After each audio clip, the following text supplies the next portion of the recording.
ወንጀልና ችሎት አቃቤ ሕግ የተከሳሽ ጠበቃ ወንጀልና ችሎት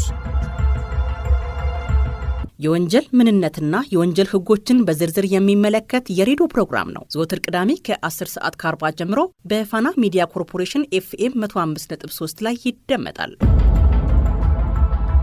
ወንጀልና ችሎት በአውሮፓ ህብረት የገንዘብ ድጋፍ የፌዴራል ጠቅላይ ፍርድ ቤት የወንጀል ፍትህ ስርዓት ማሻሻያ ፕሮግራም ከፋና ሚዲያ ኮርፖሬሽን ጋር በመተባበር የሚያቀርቡት ሳምንታዊ ፕሮግራም ነው። ወንጀልና ችሎት። ችሎቱ ተሰይሟል። በተባበሩት መንግስታት ድርጅት የሚመራው የአደንዛዥ እጽ ዝውውርና አነቃቂ እጾችን እንደ ኮካይን፣ አሜፍታሚንና ሌሎችን ሰው ሰራሽ እጾችን ጨምሮ የመቆጣጠርና ህገወጥ ዝውውርን የመቅጣትና የትኩረት አቅጣጫዎች በሶስት ዋና ዋና ስምምነቶች የተመሰረቱ ናቸው። ከዋና ዋናዎቹ መካከል የመጀመሪያው በ1961 የተወሰነው ነፃ የእጽ ስምምነት ነው። ስምምነቱም ለኮካይን መገኛ የሚሆኑ ቅጠሎችን ምርት ስርጭት በጥብቅ መቆጣጠርና ለሕክምና አገልግሎት ብቻ እንዲውሉ የሚደነግግ ነው። በ1971 የስነ አእምሮ አቃዋሽ ንጥረ ነገሮች ስምምነት አብዛኞቹ ሰው ሰራሽ ኤሜፍታሚን፣ ሜታሜፍታሚን እና ኤክስታሲ የሚባሉ እጾች በዚህ ስምምነት ስር የሚተዳደሩ ናቸው። እጾቹ በጤና ላይ በሚያደርሱት አደጋ መጠን መሰረት በተለያዩ ደረጃዎች ተከፋፍለው ጥብቅ ቁጥጥር ይደረግባቸዋል። በ1988 ደግሞ ህገ ወጥ ዝውውርን የመዋጋት ስምምነት ነው። ይህ ስምምነት ደግሞ እጅግ ጥብቅና የቅጣት ትኩረት ያረፈበት መሆኑም ይታወቃል። ሀገራት በእጽ ዝውውር፣ በገንዘብ ማጭበርበርና እጾችን ለማምረት የሚያገለግሉ ኬሚካሎችን በመቆጣጠር ረገድ ጥብቅ የወንጀል ቅጣት እንዲጥሉ ያስገድዳሉ።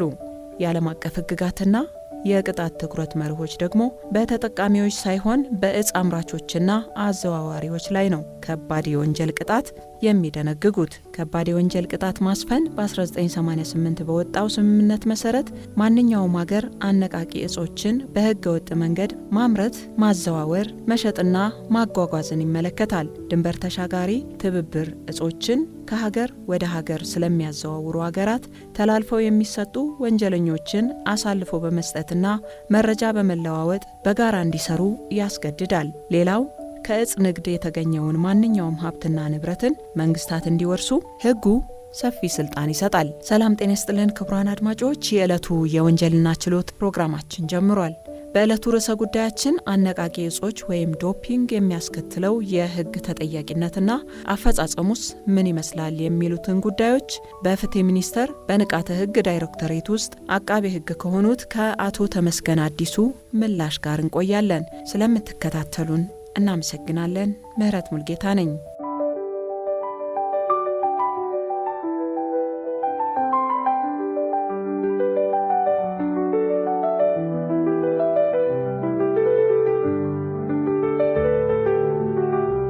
ሰዎች በጤናቸው ሰርተው ከሚያሳኩት በላይ የበለጠ ስኬትና ውጤት ሲሹ ወትሮ ከሚኖሩበትና ከሚመገቡት እንዲሁም ከሚጠቀሙት ሌላ ተጨማሪ ያልተጠበቁ አበረታች ነገሮችን ሲወስዱና በምርመራ ሲረጋገጥ እጽ ተጠቀሙ ሲባል ይሰማል። አቃቤ ህጉ ስለ ዶፒንግ ከሚነግሩን ትክክለኛውን መረጃ እንከታተል። ችሎቱ ተሰይሟል። ብዙ ጊዜ ዶፒንግ ሲባል ኦፍኮርስ በዋነኝነት ጥቅም ላይ በመዋል ወይም ደግሞ እነዚህ መድኃኒቶች በመጠቀም ረገድ በስፖርት እንቅስቃሴ ውስጥ ያሉ ግለሰቦች ቀጥተኞቹ ቢሆኑም አጠቃላይ ግን በዝውውር ሂደት ውስጥ በርካታ ግለሰቦች ሊሳተፉ የሚችሉበት ወንጀል ተግባራት አሉና ዶፒንግ በስፖርት አክቲቪቲ ወይም በስፖርት እንቅስቃሴ ውስጥ ካሉ ግለሰቦች በተጨማሪ በጣም በርካታ ሰዎችን ወይም ባለሙያዎችን ወይም ደግሞ ነጋዴዎችን ሁሉ ሊጨምርና ሊያካትት የሚችል ጉዳይ መሆኑን በደንብ መረዳት ያስፈልጋል ማለት ነው። ወይም ደግሞ የጸረ አበረታች ቅመሞች ማለት በሚመለከተው ወንጀል ህግ ወይም ደግሞ ዓለም አቀፍ የጸረ አበረታች ቅመሞች ኤጀንሲ ወይም ዋዳ በምንለው ክልክል ተብለው እገዳ የተጣለባቸውን ቅመሞች የመጠቀም ሂደትን እንደሆነ ልብ ሊባል ይገባዋል ማለት ነው። ስለዚህ ዶፒንግ ወይም ደግሞ የጸረ አበረታች ማለት አንድ በስፖርት እንቅስቃሴ ውስጥ የሚሳተፍ ተወዳዳሪ ወይም አትሌት ሊሆን ይችላል ወይም በየትኛውም አይነት የስፖርት እንቅስቃሴ ውስጥ ተፈጥሯዊ አቅሙን ባልተገባ ሁኔታ ሊያሳድግ የሚችል ኢነርጂ ሊጨምር የሚችል ወይም ደግሞ ከተፈጥሮ መንገድ ውጭ ባለ ሁኔታ ለውድድር ሊረዱ የሚችሉ አበረታች አነቃቂ ንጥረ ነገሮችን የመጠቀም ሂደትን እንደሆነ እንግዲህ በትርጓሜ ደረጃ ሊባል ይገባል ማለት ነው።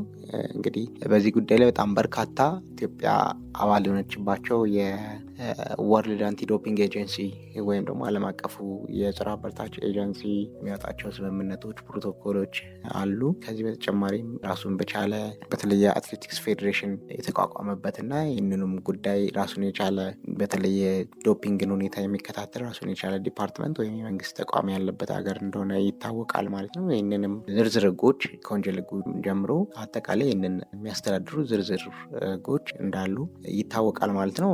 አላማውም በዋነኝነት ስፖርታዊ እንቅስቃሴዎች ትክክለኛና ተፈጥሯዊ ቁመናን ብቻ መሰረት አድርገው እንዲከወኑ ባልተገባ መልኩ አቅምን፣ ፍጥነትን ወይም ደግሞ የውድድር ብቃትን ሊያሳድጉ የሚችሉ መድኃኒቶችን ከመውሰድ ተቆጥበው አትሌቶች ወይም የስፖርት ተወዳዳሪዎች ተፈጥሯዊ አቅማቸውን ብቻ ተጠቅመው ፍትሃዊ በሆነ መልኩ ብቻ ተወዳድረው ስፖርታዊ እንቅስቃሴዎችን እንዲከውኑ ማስቻል ነው ማለት ነው።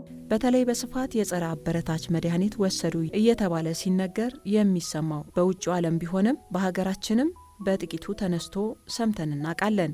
ይህ ጉዳይ አሸነፍን ብለው ከዓለም መድረክ ላይ ተፎካክረው ያገኙትን ሜዳሊያቸውንና ክብራቸውንም ጭምር ሲነጥቃቸው ስለምንመለከት በየሀገራቱም ይሁን በዓለም አቀፍ ደረጃ የሚተገበሩ የጸረ አበረታች ቁጥጥር ስራዎች የተቀናጁ እንደዚሁም ደግሞ እርስ በርስ የሚመጋገቡ እንዲሆኑና ፕሮግራሞችም አጠቃላይ የዶፒንግ ልየታ፣ ምርመራ፣ የማረም ስራዎች ውጤታማ እንዲሆኑ የሚያስችል በርካታ የሆነ ህጋዊ የአሰራር ማዕቀፍ አለ በሀገራችን ማለት ነው። ስለዚህ የጓለማ ከሞላ ጎደል ይህንን ሊይዝ ይችላል ማለት ነው። በዋነኝነት አትሌቶች ወይም ተወዳዳሪዎች ተፈጥሯዊ አቅማቸውን ብቻ ተጠቅመው ፍትሃዊ የሆነ ውድድር እንዲያካሂዱና ስፖርት ፍትሃዊ ውድድር እንዲሆን ማስቻል ነው። እንደዚሁም ደግሞ ዓለም አቀፍ ትብብሮችን በቅንጅት መምራት ከዓለም አቀፉ የጸረ አበረታች ቅመሞች ኤጀንሲ ጋር በትብብር መስራት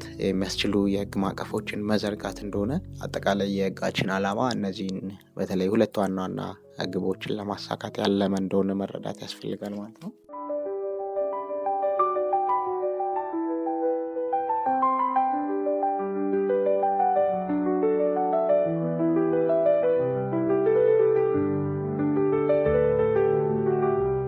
በተለይ ስፖርተኞች አንዳንዴ በትክክለኛው መንገድ ዶፒንግ ለመጠቀም ሳይፈልጉም ጭምር በምርመራ ተጋልጠውም ይገኛሉና የትኛው ንጥረ ነገር ይሆን ለተጠያቂነት የሚያጋልጣቸው? ያንን ማወቁ በምግብና መጠጥም አወሳሰድ ጭምር ጥንቃቄ እንዲያደርጉ ያግዛቸዋልና።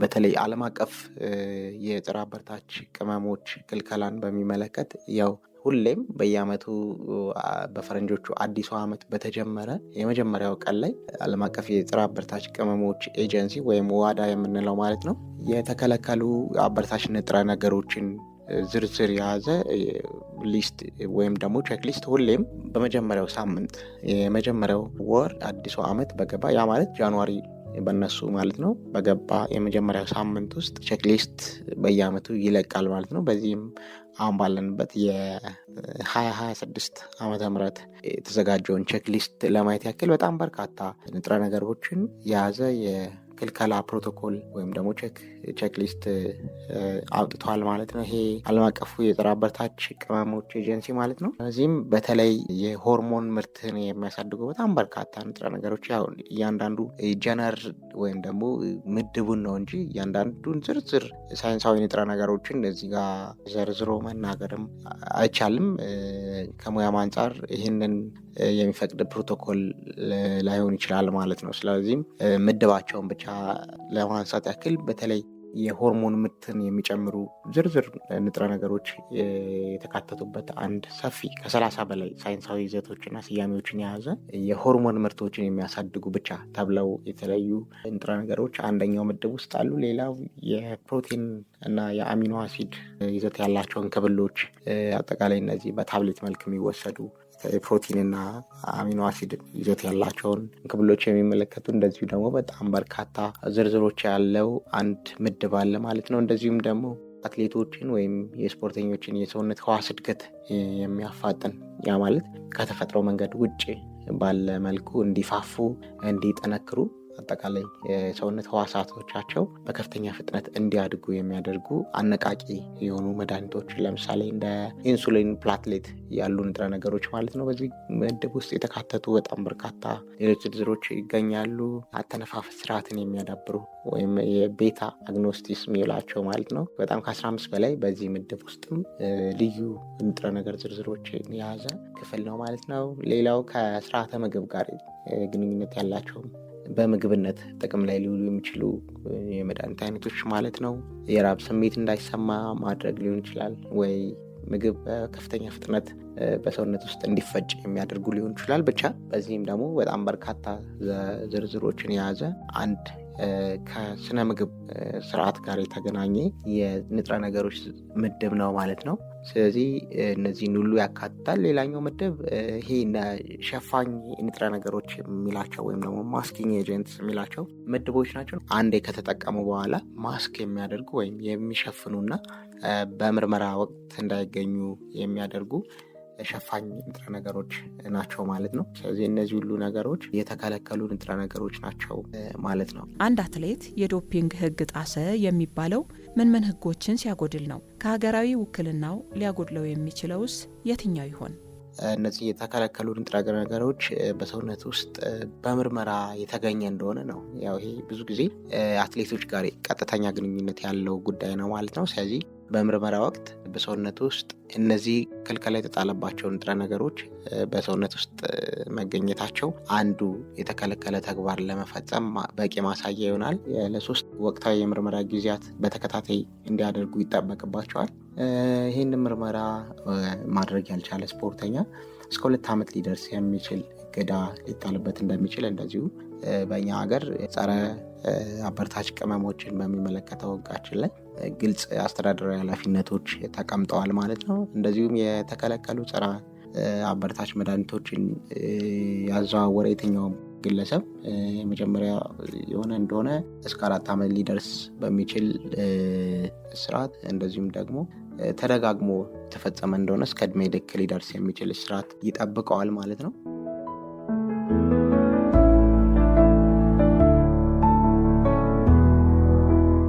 እንደዚሁም ደግሞ መጠቀም ወይም ደግሞ ለመጠቀም መሞከር ብቻውን ራሱ ለምሳሌ በመኖሪያ ክፍሎቻቸው ውስጥ ወይም ደግሞ ከንብረቶቻቸው ጋር በቦርሳ በኪሶቻቸው የተገኙ እንደሆነ ማለት ነው። እነዚህን ሁሉ መሞከር ምንላቸው ማለት ነው። ሌላ በአትሌቶች ወይም በስፖርተኛ ወይም በሌላ ሰው የሚደረግ ግብረ አበርነት ነው። ለምሳሌ ማቅረብ፣ እንዲወስድ ማበረታታት፣ ብቻ በግብረ አበርነት መሳተፍ ሁሉ የሙከራነት ተግባር ነው ወይም ደግሞ የተከለከለ ተግባር ነው ማለት ነው። እንደዚሁም የጸረ አበረታች ቅመሞች ተቆጣጣሪ አካል በእኛ ሀገር በተለይ በዚህ ዙሪያ ቀጥተኛ ስልጣን የተሰጠው የኢትዮጵያ አትሌቲክስ ፌዴሬሽን ማለት ነው የሚያደርጋቸውን የቁጥጥር ተግባራት ማስተጓጎል ወይም ደግሞ እምቢተኝነት ማሳየት ወይም ደግሞ ለሚያስተላልፋቸው ትዕዛዛቶች ተባባሪ አለመሆን ማለት ነው። እንደዚሁም ለተገቢ ጸረ አበረታች ምርመራ አስፈላጊ የሆነ ናሙና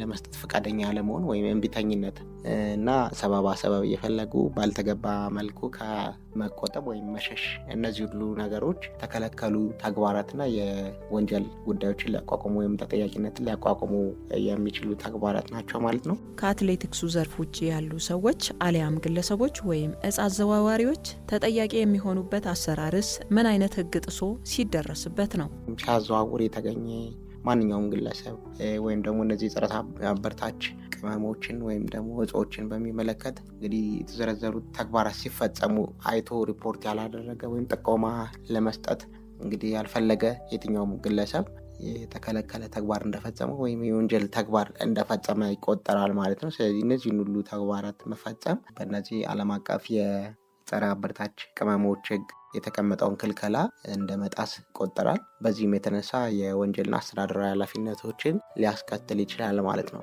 በመቀጠል እንግዲህ ከዚህ ከፍ ብሎ የተቀመጡትን ጥሰቶች መፈጸም ሊያስከትል የሚችለውን የወንጀል ተጠያቂነት እናያለን ማለት ነው። እንግዲህ የወንጀል ተጠያቂነት ሲባል እንደተባለው የግድ የስፖርታዊ እንቅስቃሴዎች ውስጥ ብቻ ያሉ ግለሰቦችን ወይም ስፖርተኞችን ብቻ የሚመለከት እንዳልሆነ ከዚህም ይልቅ ማንኛውም ግለሰብ በእነዚህ የተከለከሉ እጾች ዝውውር ውስጥ በማምረት በማስገባት በማቅረብ በማበረታታት በሌላ መንገድ ብቻ ከፍ ብሎ የተቀመጡ የተከለከሉ ተግባራትን የፈጸመ እንደሆነ ተፈጻሚ የሚሆን የወንጀል ድንጋጌ መሆኑ ልብ ሊባል ይገባል። በኢፌዴሪ ወንጀል ሕግ በተለይ 526 ላይ ግልጽ የወንጀል ኃላፊነት ሰፍሮ እናገኛለን ማለት ነው። ማምረት፣ ወደ ሀገር ውስጥ ማስገባት፣ መሸጥ እንደዚሁም ደግሞ በባለሙያነት ብዙ ጊዜ በተለይ በሕክምና ማዘዝ ሊሆን ይችላል። ሕክምና ሙያ ውስጥ ያሉ ግለሰቦች እንዲወስዱ ማዘዝ፣ ማበረታታት ወይም ማከፋፈል ወይም ደግሞ እነዚህን ነገሮች በህገወጥ መንገድ መጠቀም ወይም ሌላ ሰው እንዲጠቀምባቸው ማነሳሳት፣ እነዚህን ሁሉ ተግባራት መፈጸም እንግዲህ በወንጀል ሊያስጠይቅ ይችላል። በዚህም ከ10 ቀን እስከ 3 ዓመት ሊደርስ በሚችል ቀላል እስራት ወይም ደግሞ በገንዘብ መቀጮ ወይም ደግሞ ድርጊቱ ከበድ ያለ በሚሆንበት ጊዜ እስከ 5 ዓመት ሊደርስ በሚችል ጽኑ እስራት ሊያስቀጣ እንደሚችል በወንጀል ህጋችን በግልጽ ተቀምጠዋል ማለት ነው።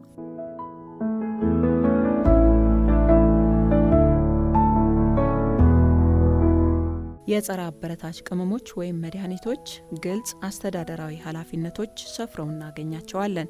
እጹን ሲያዘዋውር የተገኘ በህግ አግባብ ይቀጣል። ቅጣቱ ከባድና ቀላል የሚሆንበት አፈጻጸም ሊኖረውም ይችላል። ለዚህ መነሻው ምንድን ነው? የወንጀል ድግግሞች ሲፈጸም ይሆን ወይስ ሌላ? ሞላ ጎደል እነዚህ ንጥረ ነገሮች እንግዲህ ይዞ መገኘት ከቃል ማስጠንቀቂያ ለምሳሌ ጀምሮ ከ2 እስከ 4 ዓመት ሊደርስ በሚችል የስፖርት ውድድር እገዳ ሊያስተላልፍ ይችላል። ለምርመራ እምቢተኛ የሆነ የትኛውም አይነት አትሌት ወይም ስፖርተኛ እስከ 4 ዓመት ሊደርስ የሚችል የውድድር እገዳ ሊጣልበት ይችላል። በአንድ ዓመት ጊዜ ውስጥ በተለይ ከዚህ ባለፈ የምርመራ ሂደትን በተለያየ መንገድ ያደናቀፈ የትኛውም አይነት አካል ስፖርተኛ የሚሆን ሌላ አካል 4 ዓመት ሊደርስ የሚችል እገዳ ይጠብቀዋል ማለት ነው።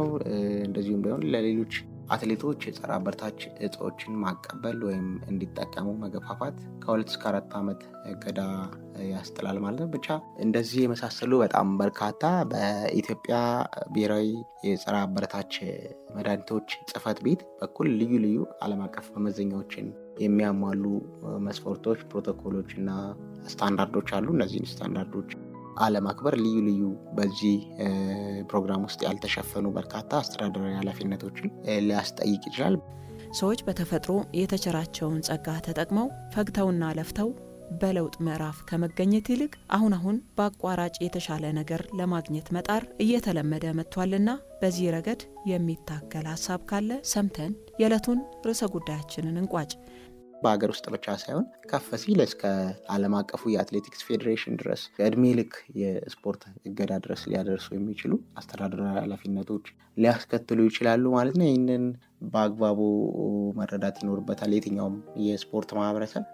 እንደዚሁም ደግሞ ከስፖርት ማህበረሰብ ጋር በቅርበት የሚሰራ የትኛውም አይነት ግለሰብ ወይም ድርጅት ማለት ነው። እንግዲህ እንዳጠቃላይ እነዚህን መሰል ኃላፊነቶች ያሉ መሆኑን ልብ ሊባል ይገባል። ኢትዮጵያ ከምትታወቅበት አትሌቲክስ ዘርፍ ውስጥ በከፍተኛ ሁኔታ ለእኛም ሀገር በተለይ ከቅርብ ጊዜያት ወዲህ አስጊ ከሆኑ ጉዳዮች ውስጥ እንዳጠቃላይ ይሄ የጸረ አበረታች ቅመሞች ጉዳይ በከፍተኛ ሁኔታ አንዳንድ ተስፋ ያላቸው አትሌቶቻችንን ሁሉ ሳይቀር የዚህ ዓለም አቀፍ እገዳ ሰለባ ሲሆኑ እንመለከታለን ማለት ነው። ስለዚህ ይህንንም በሚመለከተው መንግስታዊ ስልጣን በተሰጠው አካል የቅርብ ክትትልና በባለሙያ እገዛ መመራት እንዳለበት በዚህ ፕሮግራም ውስጥ ከተሸፈኑ ዝርዝር ክልከላዎች ተቆጥቦ ተፈጥሯዊ አቅምን ብቻ በመጠቀም ፍትሃዊ የሆነ ውድድር ማካሄድ በጣም ጠቃሚ ነው የሚል የመጨረሻ መልእክት ማስተላለፍ ነው የምፈልገው።